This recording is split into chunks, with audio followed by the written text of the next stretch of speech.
ഇനിയിപ്പോ എന്താ എന്റെ അടുത്ത പരിപാടി സഹു?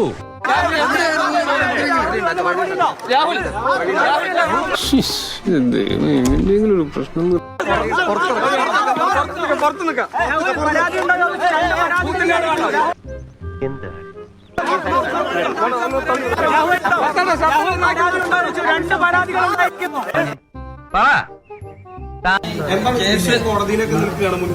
ഞാൻ എനിക്ക് പറയാനുള്ള ആകെയുള്ള മറുപടി എന്ന് പറയാനുള്ള മറുപടി ഞാൻ പറഞ്ഞു കഴിഞ്ഞു.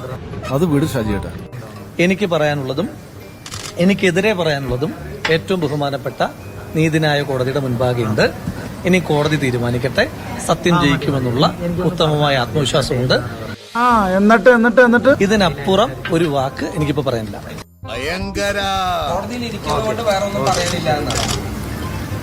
ഈ രണ്ടാമത്തെ പരാതിയുമായി ബന്ധപ്പെട്ട് രാഹുലിന് ഒന്നും പ്രതികരിച്ചിട്ടില്ല എന്ന് മാത്രമല്ല, സ്വാഭാവികമായിട്ട് അതിന്റെ ചോദ്യങ്ങളിൽ നിന്ന് ഒഴിഞ്ഞു മാറുകയാണോ? മിണ്ടാതിരിക്കാം, കുറച്ച് കഴിയുമ്പോ പോവുമായിരിക്കും.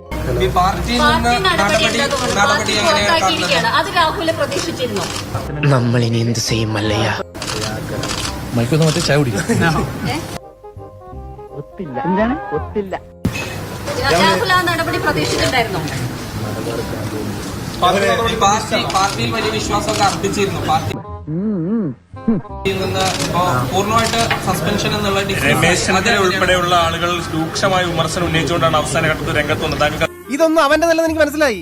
ഈ കാണുന്ന അല്ലവൻ, ഈ കാണിക്കുന്നതും അല്ലവൻ. അതിനെ കുറിച്ചൊന്നും പ്രതികരിക്കാനില്ലേ? അവന് മുങ്ങി എന്നുള്ളതാണ് പൊതുവെ പറയപ്പെടുന്നത്. തമിഴ്നാട്ടിലും കർണാടകയിലൊക്കെ ആയിട്ടാണ് കണ്ടത് എന്നും പറഞ്ഞു.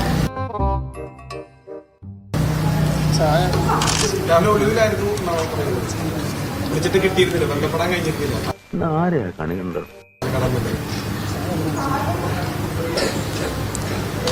വലിയ ആൾക്കാരല്ലേ കേട്ടോ, മാമനോടും തോന്നല്ലേ.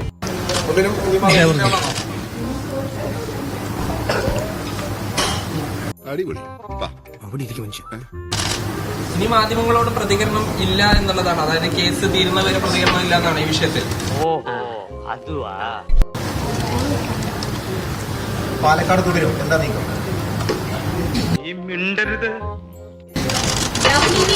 സാധാരണ ഏത് MLA എവിടെയെന്ന് വല്ലതും കിട്ടിയോ? ഭാഗ്യത്തൊന്നും കിട്ടിയില്ല.